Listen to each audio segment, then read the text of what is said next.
ছিল না একমাত্র আল্লাহ ছাড়া। আল্লাহ তখন এই সূরাটাই নাযিল করছিল। এখানে ভলান্টিয়ার নাই। আহারে, এইভাবে যদি ফুলা মানে চিল্লাচিল্লি করে কোন মনোযোগী দিকে থাকবো না, এদিকে যাইব। যেই সমতে মক্কাতে কেউ সান্ত্বনা দেওয়ার নাই, আমার আল্লাহ এই সূরা নাজিল কইরা নবীর পক্ষে সান্ত্বনা দিছে, প্রতিবাদ করছে। আল্লাহ নিজে নবীর পক্ষে হইয়া প্রতিবাদ করছে। সুবহানাল্লাহ। আসুন কষ্টের সময়গুলো একটু বোঝার চেষ্টা করি সংক্ষেপে, শুধু আমি টাচ দিয়ে যাব। রাসূল আরবি সাল্লাল্লাহু আলাইহি সাল্লাম যখন কালেমার দাওয়াত দিত, তখন তো মক্কার মানুষ নবীর পক্ষে ছিল না, বিপক্ষে ছিল। একত্ববাদী খোদার দাওয়াত যখন দিত, তখন দ্বিত্ববাদী, তৃতীয়বাদী, বহুবাদী, এরকম আরো তিনটা দল ছিল। কেউ দুই খোদা, কেউ তিন খোদা, কেউ বহু খোদায় বিশ্বাসী ছিল। আর আল্লাহর নবী দাওয়াত দেয় একত্ববাদী খোদা। এই দাওয়াত যখন চলতেছিল, মক্কার সবাই নবীর বিরোধিতা করত, বাধা দিত, আন্দোলন করত। এই মুহূর্তে যারা নবীরে সাপোর্ট দিত, পাশে দাঁড়ায় থাকত, এদের মধ্যে হলো দুইজন, একজন মহিলা, একজন পুরুষ। মহিলা হলো নবীর বিবি আম্মা জান খাদিজাতুল কুবরা রাদিয়াল্লাহু তাআলা আনহা। নবীর পাশে থাকত, নবীরে সাপোর্ট দিত। আরেকজন হলো নবীর আপন চাচা আবু তালেব, নবীরে সাপোর্ট দিত, নবীর পাশে থাকত। যতদিন এই দুইজন নবীর পাশে ছিল, মক্কার মানুষ নবীর বিরোধিতা করত ঠিক, কিন্তু টাচ করার সাহস পাইত না। তাহলে টাচ করার সাহস পাইতো না কেন? খাদিজা একজন মহিলা, কিন্তু ওনার এত ভয় পাইতো কেন? ও বহুত কারণ, সব গুছায় তার বলার সময় নাই। খাদিজার কিছু গুণ ছিল, এই গুণের কারণে মক্কার মানুষ ওনারে ভয় পাইত, সম্মান করত, ইজ্জত দিত। এক নাম্বার হলো খাদিজা ছিল উচ্চ শিক্ষিত, তখনকার জাহিলিয়তের যুগে উনি শিক্ষিত ছিল। আসেনি সুবহানাল্লাহ? দুই নাম্বার হলো উনি বংশীয় মর্যাদার দিক দিয়েও ভালো বংশের ছিল। তিন নাম্বার হলো ওনার অর্থ ছিল, টাকা পয়সা ছিল, ব্যবসা বাণিজ্য ছিল, এক ধরনের শিল্পপতি ছিল তখনকার যুগের। চার নাম্বার হলো তখনকার সবচেয়ে সুন্দরী ছিল। এই কিছু গুণে গুণান্বিত হইলে মানুষ সম্মান করে। এই সমাজে যদি মাইক বাহিরে চলে না, এগুলো তো ষড়যন্ত্র আছে। তো পুরা প্ল্যান। আমার সময় সব মাইক বন্ধ থাকবে কেন? বরং আমার সময় আওয়াজ বাইরিব বেশি, আরো সব মাইক বাহিরে বন্ধ করে রাখবো কেন? উদ্দেশ্য কি? সব মাহফিল মাইক বন্ধ, বাইরে বন্ধ করে তো রাখছি। ফাজলামির একটা সীমা আছে। আল্লাহর রাসূল সাল্লাল্লাহু আলাইহি ওয়াসাল্লাম খাদিজার কাছ থেকে বড় ধরনের একটা সাপোর্ট পাইত। আর আবু তালেবের বিষয়টা তো আপনারা জানেন, উনি তখনকার সর্দার ছিল। উনার সামনে দাঁড়াইয়া কথা বলার সাহসও তখন অনেকের ছিল না। তো এই দুইজন লোক যতদিন ছিল, নবীরে কেউ টাচ করতে পারে নাই। এই দুইজন লোকের যখন ইন্তেকাল হয়ে গেল, আম্মাজান খাদিজাও চলে গেছে, চাচাও চলে গেছে। এখন বলুন, সাপোর্ট দেওয়ার কোন লোক? আহারে, ই মাইকটা দিতে ভাই কেন? হ্যাঁ, তার আওয়াজে তো বিরক্ত লাগতেছে। আল্লাহ রাসূল সাল্লাল্লাহু আলাইহি ওয়াসাল্লাম এই দুইজন লোক চলে যাওয়ার পরে সবচেয়ে বেশি রাসূল ভাঙা পড়ছে, অত্যন্ত ব্যতীত। কারণ মক্কার মানুষ চতুর্দিক দিয়া নবীর শত্রু, কারণ বহু বছর ধরে তারা নবীর উপরে আক্রমণ করতে পারে না। কিন্তু সবচেয়ে কাছের দুইজন ব্যক্তি চলে গেছে। বলুন, কষ্ট আসেনি ভিতরে? আপনারা এই কয়েকটা জায়গা একটু মনোযোগ দিয়ে শুনেন। রাসূলের ভিতরে কষ্টটা কি পরিমাণ একটু মনোযোগ দিয়ে শুনেন। চাচাও গেছে, স্ত্রীও গেছে।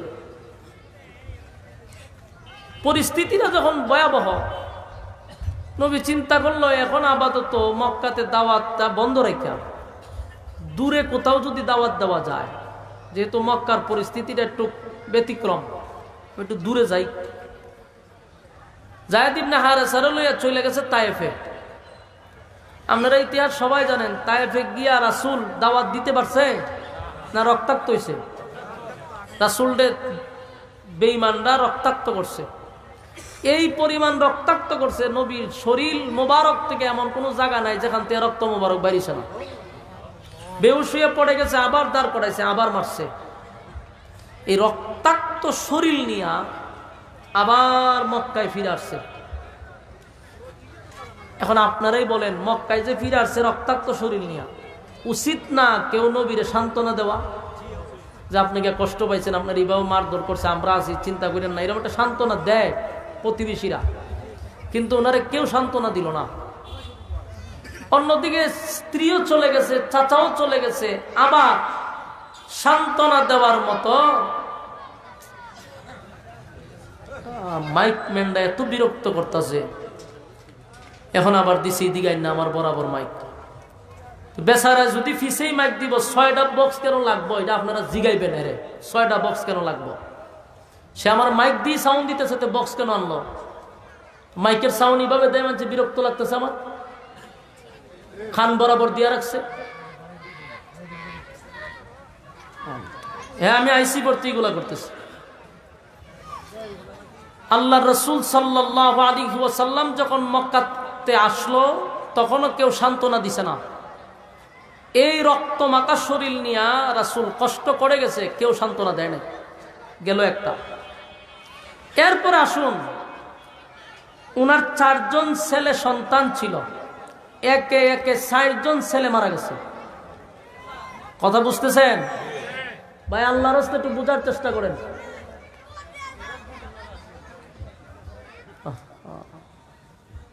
উলাফান টুলাফান সব লামাই দিছে মারো খেলবার লেগে। মনোযোগ দেন। আমারও শিক্ষা হয়েছে আলহামদুলিল্লাহ। আমার দিকে তাকান, সময় কম, আমারও শিক্ষা হয়েছে, দিকে তাকান। আল্লাহ রসুল সাল্লাল্লাহু আলাইহি সাল্লামের এই কষ্টের কথাগুলি আপনারা 4টা পয়েন্ট ইয়াদ রাখেন ভাই, কোন রকম 4টা পয়েন্ট স্মরণ রাখেন। এরপর ইনশাল্লাহ আমি আপনাদের কাছে বিদায় নিতেছি। মেহরবানি করে একটু মনোযোগ দেন, হাতে পায়ে ধরি মনোযোগ দেন। 1 নাম্বার হলো খাদিজা চলে গেছে। কেন সূরাটা নাজিল হয়েছে আপনারা এই জায়গাটা না বুঝলে সামনে বুঝবেন না। 1 নাম্বার খাদিজা চলে গেছে, 2 নাম্বার চাচা, 3 নাম্বার নিজের রক্তাক্ত, 4 নাম্বার 4 জন ছেলে রাসূলের চলে গেছে। বাবা হিসাবে তো একটা কষ্ট আছে, যদিও উনি আল্লাহ নিয়ে গেছে, এখানে নবীর কোনো অভিযোগ নাই, কিন্তু বাবা হিসাবে মনে একটা অবশ্যই কষ্ট। 4 জন ছেলে একে একে চলে গেছে। কষ্টগুলো একটা একটা খেয়াল করেন, ইয়াদ রাখবেন। স্ত্রী, চাচা, নিজের রক্তাক্ত 4 জন ছেলে, শেষ না। এরপরে শুনুন, একজন সাহাবী এসে বলতেছে, হুজুর আপনার সাহাবীদেরকে জায়গায় জায়গায় নির্যাতন করা হচ্ছে, মানে নবী তো নেতা কর্মীদেরকে জায়গায় জায়গায় মারতেছে। এই নিউজও নবীর কানে আসছে। বেলালের বুকে পাথর রাখছে, খাব্বাবরে জ্বলন্ত কয়লায় শোয়ায় রাখছে, কিছু কিছু সাহাবীদেরকে গাছের সঙ্গে বাইধা রাখছে, কোন কোন সাহাবীদেরকে গুড়ার পায়ের সঙ্গে বেঁধে মরুভূমিতে টেনে নেওয়া হচ্ছে। একজন নেতা যদি চতুর্মুখী শুনে তার নেতা তার কর্মীদেরকে জায়গায় জায়গায় রক্তাক্ত করতেছে, মারতেছে, নেতার ভালো লাগবো? কষ্ট আসেনি? আপনারা নবীর কষ্টের কথাগুলো একটু স্মরণ করেন, কতটুক ব্যথা ভিতরে। স্ত্রী, চাচা, নিজের রক্তাক্ত সন্তান 4 জন চলে গেছে, কর্মীরা মার খাইতেছে। এই সমস্ত কষ্টগুলা লইয়া খানায় কাবার কাছে বসা। এর ভিতরে আবার আরেকজন খবর লয়েছে, হুজুর আপনার আপন চাচি আবু লাহাবের বউ, নাম হইল উম্মে জামিল, এই বেয়াদব মহিলা গ্রামে গঞ্জে শহরে বন্দরে আপনার বিরুদ্ধে অপপ্রচার করতেছে। অপপ্রচার কি? অপপ্রচার বলে মানুষের সামনে আপনাকে আবেতার বলে গালি দিতেছে, আবেতার বলে আপনাকে গালি দিতেছে। রাসূল আরবি সাল্লাল্লাহু আলাইহি সাল্লামের যে 4 জন ছেলে মারা গেছে, এই মহিলা মানুষের কাছে গিয়া কয়, তোমরা শুনছ মুহাম্মদের ধর্ম বেশি দিন টিকবে না। আপনার এলাকাতে নাউজুবিল্লাহ আসেনি? আপনারা না বলে সব আশেকে রাসূল, তে নবীর কষ্টের কথা শুনলে নাউজুবিল্লাহ করার দরকার না, খালি জিলাপি খাইতেছিলেন। মাঝে মধ্যে নবীর প্রেমের বহিঃপ্রকাশ তো ঘটানোর দরকার। খাওয়ানোর সময় তো একটা মাথা বান্ধালাম না খান, নবীর নাম বিক্রি করে খাইতেছেন সারা জীবন খান। আল্লাহ নবীর দুঃখের কথা শুনলে ব্যতীত হওয়ার দরকার আছে না নাই? খাওয়ার সময় তো গলা পর্যন্ত নবীর নাম বিক্রি করে খাইতেছি আমরা। এই জন্য নবী কষ্ট পাইলে আমরাও কষ্ট পাই, এটা বুঝাইতেই তো। আল্লাহ নবীর 4 জন ছেলে চলে গেছে, বাবা হিসাবে নবী কতটুকু কষ্ট পাইছে। এর মধ্যে চাচি মানুষের কাছে গিয়া কয়, মুহাম্মদের দিন ধর্ম বেশি দিন ঠিকবে না। তো মানুষ জিজ্ঞাসা করে, কেন? কারে শুনছো না, তার তো 4টা ছেলে ছিল, তো ছেলে নাই, তার নাম ধরে রাখবে কে? তার নাম বংশ ধরে রাখবো কে? সে তো বংশহারা হয়ে গেছে। আবেতার মানে নির্বংশা, আটকুরা, লেস কাটা বইলা নবীরে গালি দেয়। এই কথাগুলি অন্য মানুষে বলে না, আপন চাচি রক্তের সম্পর্ক গিয়া নবীর বিরুদ্ধে কয়, বেশি দিন দিন ধর্ম টিকতো না, মুহাম্মদের নাম নেওয়ার মতো একটা লোক জমিনে থাকবে না। এই কথাগুলিও নবীর কানে আসছে।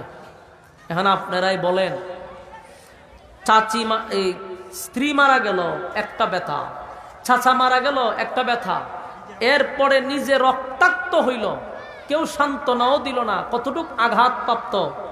নিজের সন্তান 4 জন চলে গেল, কতটুক আঘাতপ্রাপ্ত।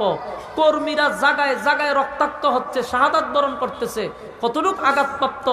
আবার নিজের রক্ত নিজের চাচি মানুষের কাছে গিয়া নবীর বিরুদ্ধে অপপ্রচার, আটকুরা, লেস কাটা, নির্বংশ বলে গালি দেয়। পারবেন সহ্য করতেন? এতগুলো আঘাত আপনি আমি নিতে পারবো? নবী এতগুলো আঘাত নিয়ে খানায় খাবার সামনে বসে রয়েছে, বৈশা চোখ দিয়া পানি ঝরতেছে, নবীর চোখ দিয়া মুক্তার দানার মতো পানি পড়তেছে। আল্লাহ নবীর কান্না কি বরদাস্ত করা যায়? কথা কই না দি? আল্লাহ রাব্বুল আলামিন বলেন, জিবরাইল রে, আমার বন্ধুর চোখের পানি আমি বরদাস্ত করতে পারি না।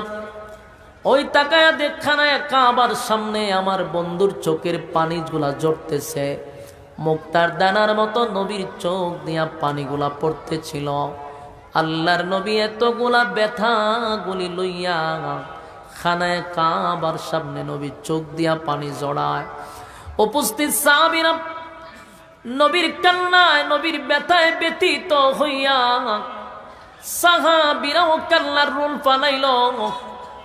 নবীর চোখের পানি দেখা পশু পাখিরাও কান্না শুরু করছে।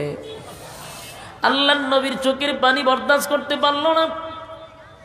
ঠিক এই মুহূর্তে আমার মালিক আমার নবীরে খুশি করার জন্য, আমার নবীরে খুশি করার জন্য আল্লাহ রাব্বুল আলামিন তখন সূরা কাউসার নাজিল করে। সুবহান। আপনারা শুধু নবীর কষ্টের কথাগুলো একটু স্মরণ করেন, কতগুলা ব্যথায় ব্যতীত হইয়া, কতগুলা কষ্ট লইয়া পয়গম্বরের চোখ দিয়া পানি পড়ে রে। ঠিক ওই মুহূর্তে আমার আল্লাহ বন্ধুরে খুশি করার জন্য সূরা কাউসার নাজিল করছে। আল্লাহ ডাক দিয়া বলেন, হাবিব কেন কান্দেন? আপনি কেন কান্দেন? বন্ধু, আপনার কান্নার কারণ কি জানতে চাই, বলুন তো দেখি। আমার মালিক জানেনি নবী কেন কান্দে, জানার পরেও কেন জিগায় রে? তার মানে হলো, বন্ধু আপনি বললে আমার ভালো লাগে, আপনি বললে আমার ভালো লাগে, তাই আপনাকে আমি জিজ্ঞাসা করি। আল্লাহ নবীর আল্লাহ জিগায়, বন্ধু আপনার স্ত্রী চলে গেছে কান্দেন, আপনার সন্তান চলে গেছে এই জন্য কান্দেন, আপনি রক্তাক্ত হইছেন এই জন্য কান্দেন। আল্লাহ নবী বলেন, না মালিক না, আপনি জানেন এই জমিনে আমার আপন বলতে এখন কেউ নাই। আমার চাচা চলে গেল, স্ত্রী চলে গেল, মাও নাই বাবাও নাই। চাচার কাছে ছিলাম, চাচাও চলে গেছে। স্ত্রী আমাকে সাপোর্ট দিত, স্ত্রীও চলে গেছে। আপনার ডাকে সাড়া দিছে, মাঝখানে আমার কোনো অভিযোগ নাই গো, কোনো অভিযোগ নাই। আর আমি তায়েফের ময়দানে গিয়া রক্তাক্ত হয়েছি আপনার দিন প্রচার প্রসার করতে গিয়া। আপনার দিন প্রচার প্রসার করতে গিয়া যদি শাহাদাত বরণ করতাম, আমি নবী আরো বেশি খুশি হইতাম। কারণ আমি চাই আপনার রাস্তায় আমি বারবার শাহাদাত বরণ করি। আপনি আমারে বারবার জীবন দেন, বারবার আপনার রাস্তায় আমি শাহাদাত বরণ করি। কিন্তু আল্লাহ, সেই জন্য আমি কান্দি না। স্ত্রী চলে গেছে, কান্দি না। সন্তান চলে গেছে, আপনি দিছেন, আপনি নিছেন, কোনো অভিযোগ নাই। এই জন্য আমি কান্দি না। মালিক, আমার কর্মীরা জায়গায় জায়গায় মায়ের খায়, আমার কর্মীরা জায়গায় জায়গায় মায়ের খায়, এই জন্য আমি কান্দি না। আমি কান্দি, আমার তো মক্কা নগরীতে চাচা আছে, চাচি আছে, একটা মানুষ আমারে সান্ত্বনা দিল না, আমারে কেউ সান্ত্বনা দিল না। আল্লাহ আমার একটা দুইটা না চারটা সন্তান দুনিয়া থেকে বিদায় হয়ে গেছে। নিজের হাতে সন্তানগুলারে গোসল করাইছি, নিজের হাতে কাপন পড়াইছি, নিজের হাতে কবরে রাখছি, জানাজা পড়াইছি, কবরে রাখছি। বাবা হিসাবে তো কিছু আঘাত লাগতেই পারে। আমার আপন চাচি আমার সান্ত্বনা দিল না, চাচা সান্ত্বনা দিল না, এতেও আমার কষ্ট লাগে নাই। কারণ আপনার দেওয়া নিয়ামত আপনি দিছেন, আপনি নিছেন, আমার কোনো কষ্ট নাই। আল্লাহ আমার সাহাবীদেরকে দিনের জন্য, ইসলামের জন্য ঈমান আনার কারণে জায়গায় জায়গায় নির্যাতন করতেছে, জায়গায় জায়গায় মারে রে। বেলালের জিহ্বার মধ্যে আল্লাহ বলার অপরাধে পেরাক মাইরা দিছে। বেলালের অপরাধ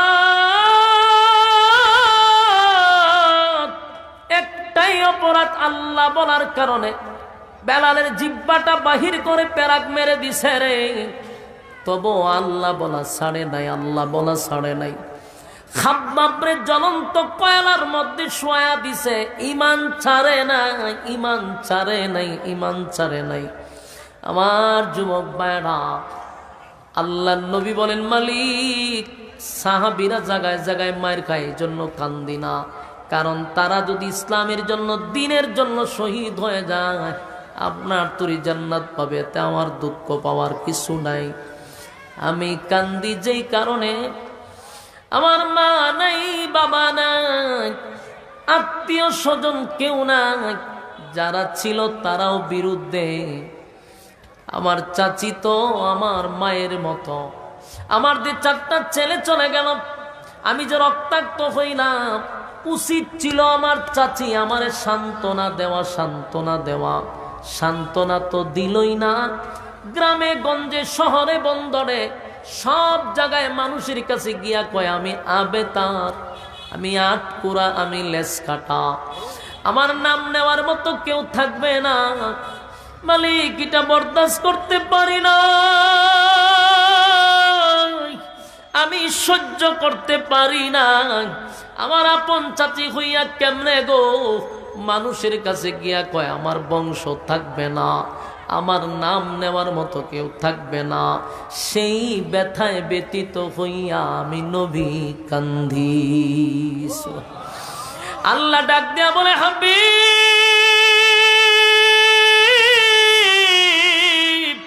কান্দিল্লা, কান্দিল্লা, এই মক্কা নগরীতে আপনারে যদি কেউ সান্ত্বনা না দেয় গো, অসুবিধা নাই বন্ধু, কেউ সান্ত্বনা দেওয়া লাগবে না, কেউ আপনারে সান্ত্বনা দেওয়া লাগবে না।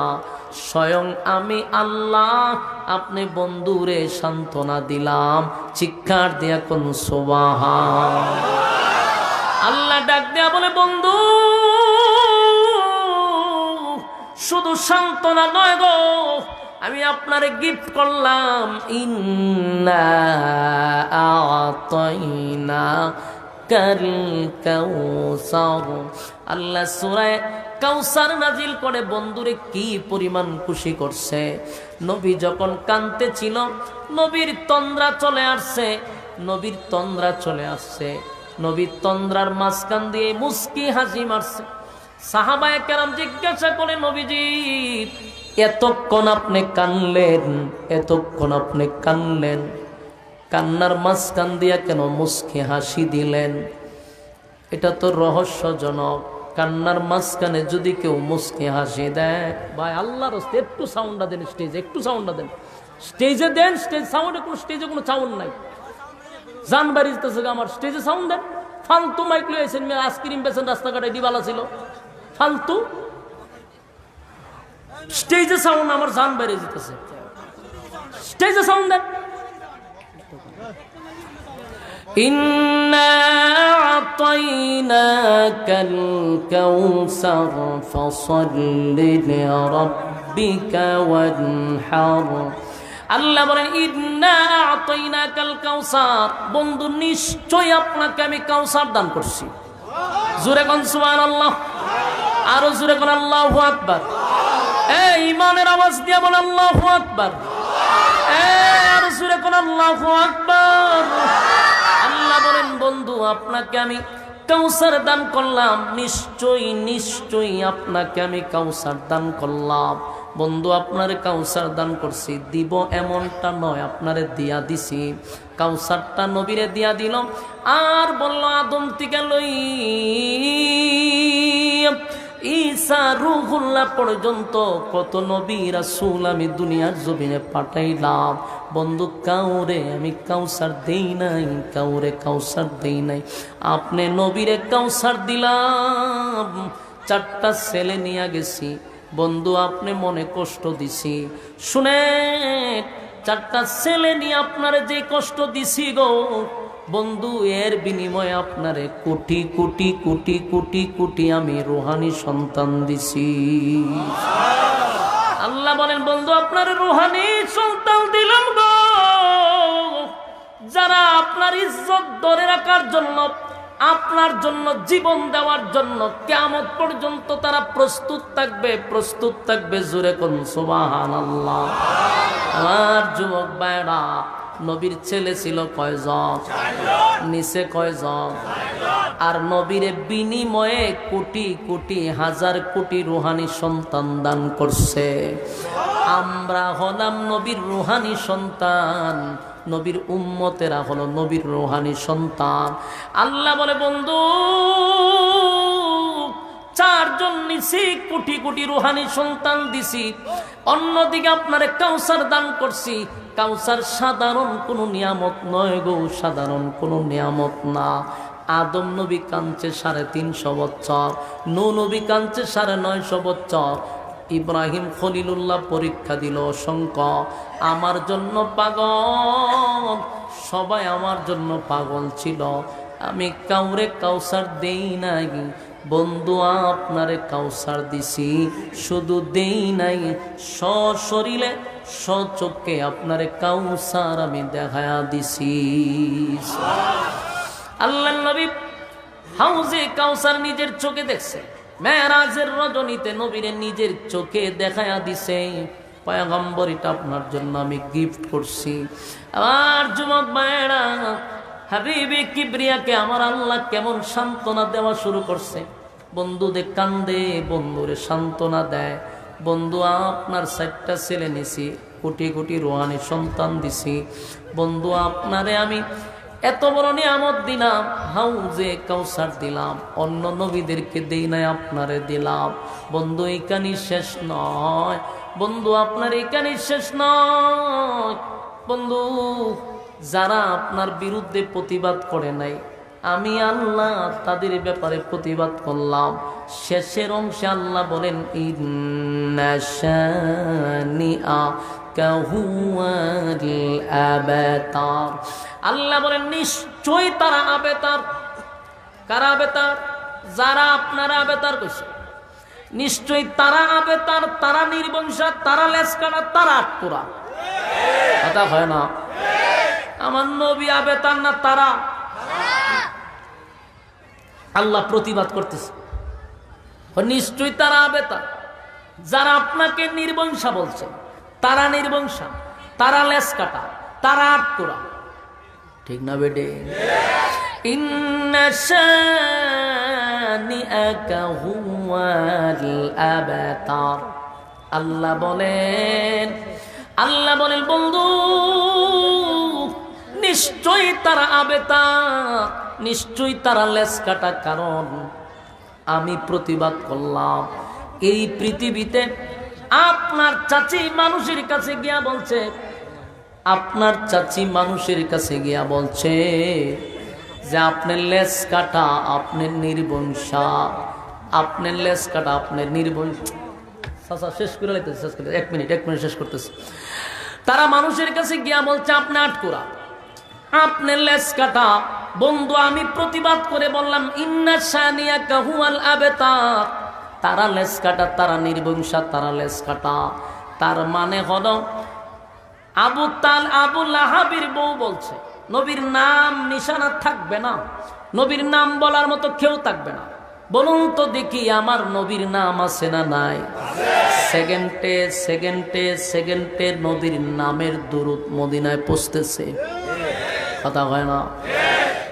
আল্লাহর হাবিবের নাম নিশানা যারা বলছে থাকবে না, এরা নাম আসেনি, এরা নামও নাই, নিশানাও নাই। আবু জাহিল্লার বাড়িতে হন বাথরুম। আবুল আহাবের নাম বলে কেউ ডাক দেয় না, কারো সন্তানের নাম আবুল আহাব রাখে না, উতবা রাখে না, উতাইবা, সাহেবা, এদের নাম রাখে না কেউ।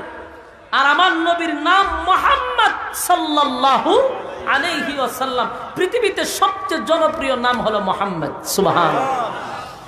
প্রতি সেকেন্ডে সেকেন্ডে নবীর নাম পৌঁছতেছে, ঠিক কিনা? উম্মত কোটি কোটি হাজার কোটি প্রতি সেকেন্ডে নবীর দুরূদ পৌঁছানো হচ্ছে। আমার নবীর নাম থাকবে কতদিন? পৃথিবী থাকবে যতদিন নবীর নাম থাকবে ততদিন। আল্লাহ বলেন আমার নাম থাকবে যতদিন, আপনার নবীর নাম থাকবে ততদিন। আর ছেলে নিছি 4 জন, তারা বলছে আপনার বংশ থাকবে না, নাম নেওয়ার কেউ থাকবে না। কিয়ামত পর্যন্ত আপনাকে যে রুহানি সন্তান দিছি, এই রুহানি সন্তানটা আপনার নবীর ইজ্জত ধরে রাখার জন্য, আপনার জন্য জীবন দেওয়ার জন্য রুহানি সন্তানরা প্রস্তুত। ঠিক কিনা বলেন? গত 16 বছর বহু ব্লগার, বহু নাস্তিক, বহু মুরতাদ নবীর বিরুদ্ধে ফেসবুকে লেখালেখি করছে। নবীর রুহানি সন্তানরা প্রতিবাদ করার জন্য মাঠে ময়দানে নামছে। কুত্তা বাহিনী গুলি করে আশিক রাসূলদের বুক জাজজা করে দিছে, কিন্তু নবীর দুশমনদের একটারও জেল হয় নাই, ফাঁসি হয় নাই। বাস্তব কইছি না? বাস্তব। আপনি 16 বছর কাটতে দেখেন, সবাই যারা ভারতের দালালগুলি নবীর বিরুদ্ধে লেখছে ফেসবুকে, এখানকার কিছু সুশীল সমাজরা নবীর বিরুদ্ধে লেখছে, নবীর বিবাহ নিয়ে লেখছে, আয়েশাকে নিয়ে লেখালেখি করছে। এরপরও বাংলাদেশে একটারও বিচার হয় নাই। যারা নবীর প্রেমে পাগল হইয়া মাঠে ময়দানে নামছে নবীর ইজ্জত রক্ষার জন্য, তাদেরকে পাখির মতো গুলি করে মারছে। কিন্তু কোন নবীর দুশমনকে বাংলাদেশে বিচার করতে দেয় নাই, এই পর্যন্ত হয় নাই। বাস্তব না বাস্তব? এই জন্য আমি বলবো নবীর 4 ছেলে চলে গেছে, অসুবিধা নাই। কিয়ামত পর্যন্ত নবীর রুহানি সন্তানরা আছে। আল্লাহর জাতের কসম, 16 বছর যা হইছে, শুধু আমাদের ভাইয়েরা শহীদ শাহাদাত বরণ করছে। আবারও যদি বাংলাদেশে নবীর বিরুদ্ধে কেউ কথা বলতে যায়, নবীর বিরুদ্ধে যদি এক কলম লেখার সাহস পায়, বাংলাদেশের নয় শুধু গোটা পৃথিবীর সমস্ত রুহানি সন্তানরা আবার জেগে উঠবে। আর আমরাও প্রতিজ্ঞা করবো ইনশাআল্লাহ, এবার যদি নবীর বিরুদ্ধে কেউ কটূক্তি করে, প্রশাসন গণার টাইম নাই, আইন নিজের হাতে তুলে নেব ইনশাআল্লাহ।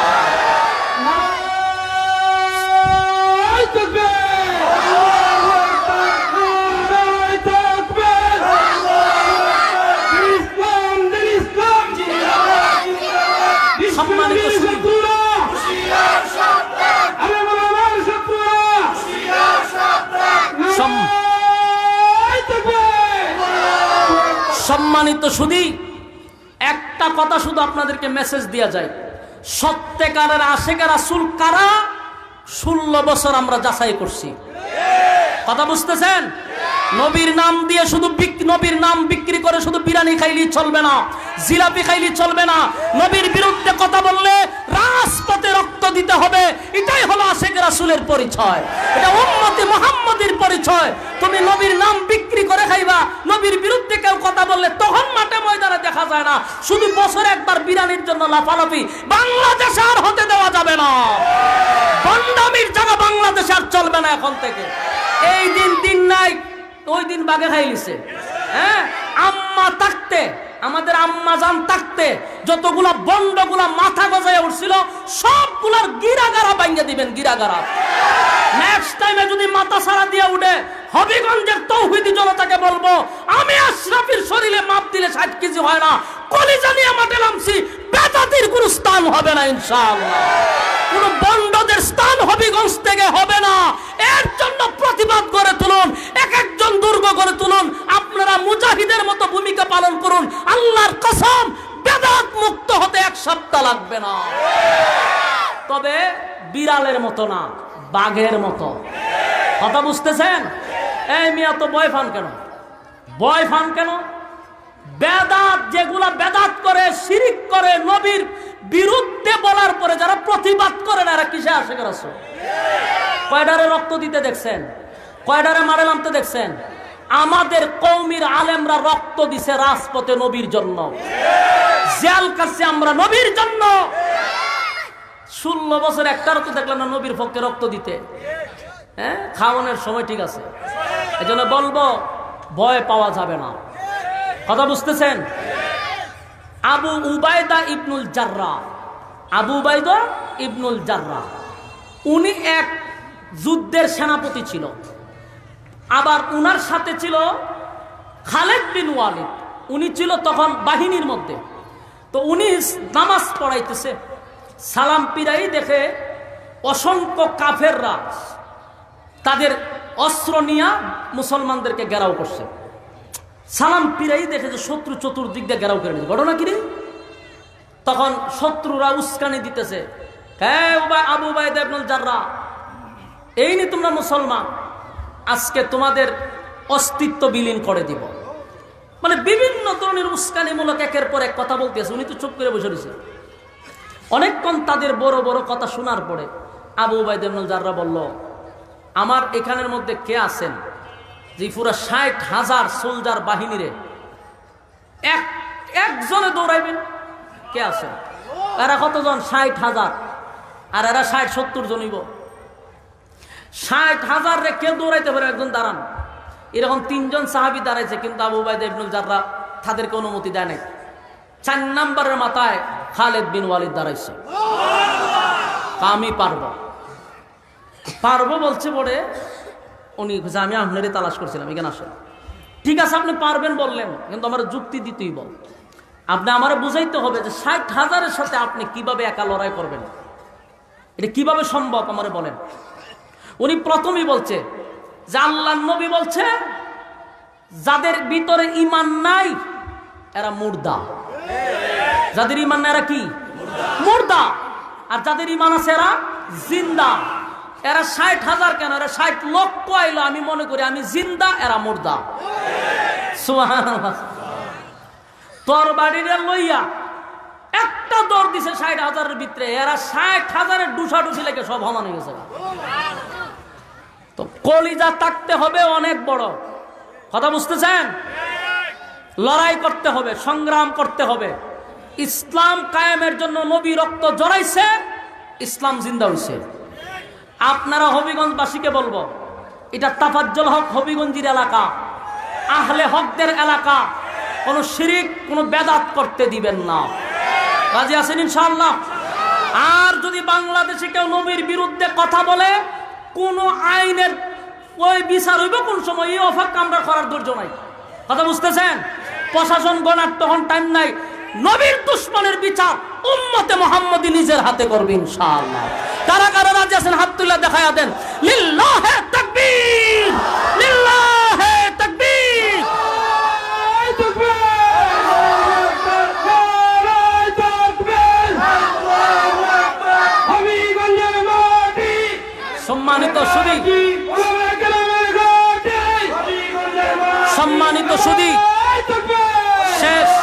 শেষ একটা কথা হলো, আগামী ফেব্রুয়ারির 8 তারিখ আপনাদের প্রতিষ্ঠান জামিয়া মদিনাতুল উলুম আশরাফিয়া মাদ্রাসার বার্ষিক মাহফিল 8 তারিখ শনিবার।